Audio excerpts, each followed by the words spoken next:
PETERO ekisooka essuula emu olunyiriri olusooka okutuuka ku lusembayo.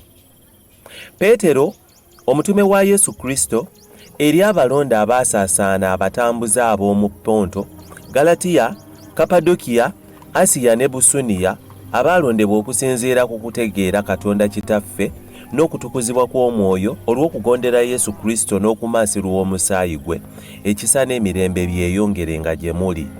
Yeebazibwe Katonda era Kitaawe wa Mukama waffe Yesu Kristo, eyatuzaala omulundi ogwokubiri, ng'okusaasira kwe okungi bwe kuli, tubeerenga n'essuubi eddamu olw'okuzuukira kwa Yesu Kristo mu bafu. Tuyingire mu busiko obutaggwaawo, obutalinakko, obutawotoka, obwabaterekerwa mmwe mu ggulu, amaanyi ga Katonda be gakuuma olw'okukkiriza okufuna obulokozi obweteeseteese okubikkulirwa mu biro eby'enkomerero. Obwo bwe mujagulizaamu newankubadde nga mwana kuwazibwa mu kukemebwa okutali kumwa akaseera akatono kaakano, oba nga kibagwanira okugezebwa kw'okukkiriza kwammwe okusinga omuwendo zaabu eggwaawo, newankubadde ng'egezebwa mu muliro, kulyoke kulabika okuleeta etteeno n'ekitiibwa n'okugulumizibwa Yesu Kristo bw'ali bikkulibwa. Newankubadde temumulabangako naye mumwagala, gwe mutalaba kaakano naye mumukkiriza, ne mujaguza essanyu eritayogerekeka eririna ekitiibwa. Bwe mutyo ne muweebwa ekyabakkirizisa, bwe bulokozi obw'obulamu bwammwe. Bannabbi abaategeezanga eby'ekisa ekyali kigenda okujja gye muli, baanoonyanga nnyo ne bakenneenyanga eby'obulokozi buno.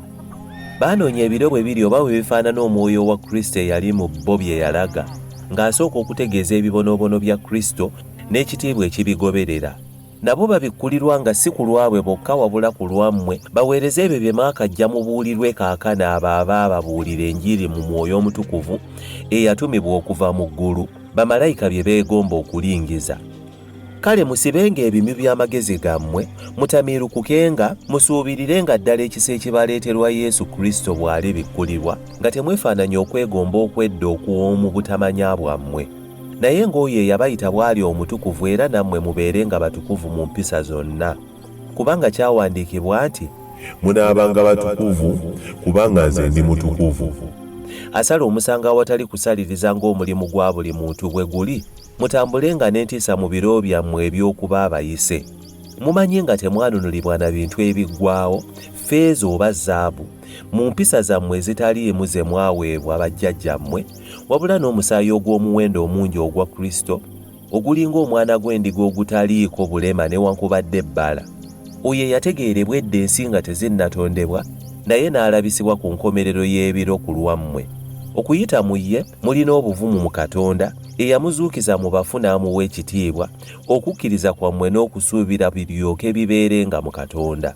Kubanga mumaze okwetukuza obulamu bwammwe mu kugondera amazima olw'okwagalanga abooluganda okutaliimu bunnanfuusi, mwagalanenga mu mutima ogutuukiridde. Mwazaalibwa omulundi ogwokubiri, si naasiga eggwaawo, wabula eteggwaawo n'ekigambo kya Katonda ekiramu eky'olubeerera. Kubanga abantu bonna balinga omuddo, n'ekitiibwa kyabwe kyonna kiringa ekimuli ky'omuddo. Omuddo guwotoka ekimuli ne kigwa, naye ekigambo kya Mukama kibeerera emirembe n'emirembe. Era ekyo kye kigambo ky'Enjiri ekyababuulirwa.